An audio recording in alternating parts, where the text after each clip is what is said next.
Hello दोस्तों, इस video में हम बात करने वाले हैं कक्षा 10 के यूपी बोर्ड में जो गृह विज्ञान का पेपर होने वाला है उसके बारे में।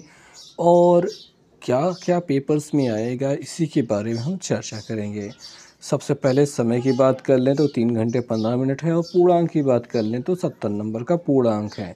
प्रारंभ के जो 15 मिनट होते हैं वो प्रश्न पत्र पढ़ने के लिए ही दिए जाते हैं, तो बस सिंपल सी ये बात होती है।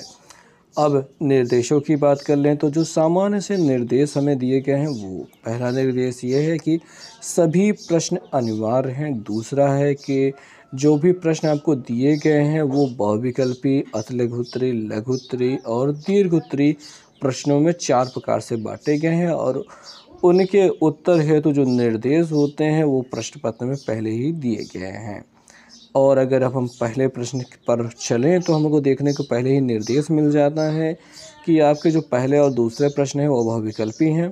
और इसमें पहले प्रश्न में आता है तो प्रत्येक प्रश्न के 4 विकल्प दिए गए हैं और उनमें से सही विकल्प को चुनकर उन्हें क्रमवार अपने उत्तर पुस्तिका में लिखें, यानी कि क्रम से लिखना है। पहले पहला, दूसरा, फिर तीसरा, ऐसे लिखते हुए चले जाना है। अब यहाँ पे जो है बैंकिंग संबंधी प्रश्न होते हैं, किलोग्राम संबंधी प्रश्न होते हैं, सिलाई संबंधी प्रश्न होते हैं। तो यहाँ पे प्रश्नों की संख्या टोटल 4 है। सभी प्रश्न एक एक नंबर के हैं।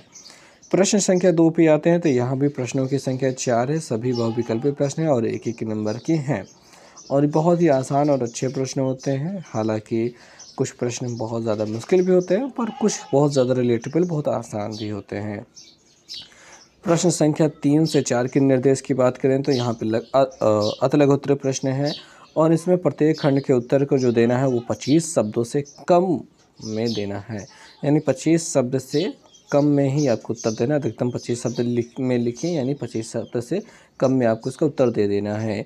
तीसरे में टोटल 5 प्रश्न हैं, सभी हैं 2-2 नंबर के, तो 2 पंचे 10 नंबर के ये पूरा प्रश्न हो जाते हैं।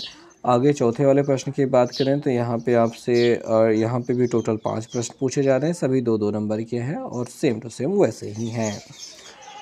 5वें से 7वें प्रश्न के निर्देश के बारे में पढ़ें तो यहाँ पे आपको पता चलता है कि ये लघु उत्तरीय प्रश्न है और प्रत्येक प्रश्न का उत्तर अधिकतम 50 शब्दों में देना है, यानी 50 शब्दों से कम शब्दों में आपको इसको निपटा देना है। 5वें प्रश्न को देखें तो 5वें के का और खा 2 सेक्शन दिखाई दे रहे हैं, सभी 4 नंबर के हैं। का में 2 चीज़ें दी गई हैं, 2 प्रश्न दिए गए हैं, इसमें से 1 करना है। खा में भी 2 प्रश्न दिए गए हैं जिसमें से 1 करना है और ये सभी 4 नंबर के हैं। 6वां प्रश्न सेम टू सेम वैसा है।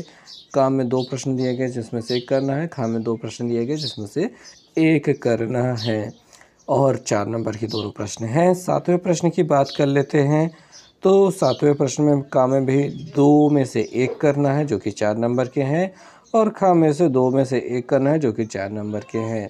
यहाँ पे 1% संबंधी प्रश्न बहुत सिंपल सा है जो कि 4 नंबर का है।